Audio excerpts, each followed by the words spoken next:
Law kinatong latest weather update karong Christmas Eve, Thursday, December 24, 2020. Base sa atong satellite image, padayon natong gimonitor ang cloud cluster naa sa gawas ng atong Philippine Area of Responsibility ug naa sa silangan sa Mindanao.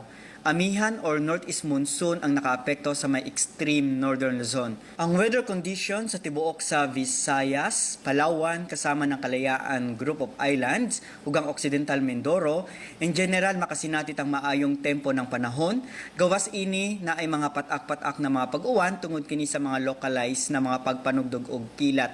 Padayon ta mag-monitor sa atong mga issue ng mga thunderstorm advisories ug sa latest development kining cloud cluster. Ug mga adlaw, December 25 ug sa weekend, expected nato makasinatit ang mga pag-uwan ug pagpanugdog og kilat tungod kini sa extension or trough na posibleng mahimo na low pressure area ug ang tail end ng frontal system.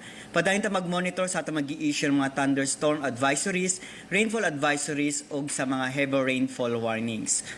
Para sa atong mga dugang detalye, bisitaha atong mga official social media accounts. Kini si Jomar Iclarino ang inyong forecaster ug sa tanan gikan diri sa Visayas Pagasa Regional Services Division. Mayong adlaw, happy and safe Merry Christmas sa tanan.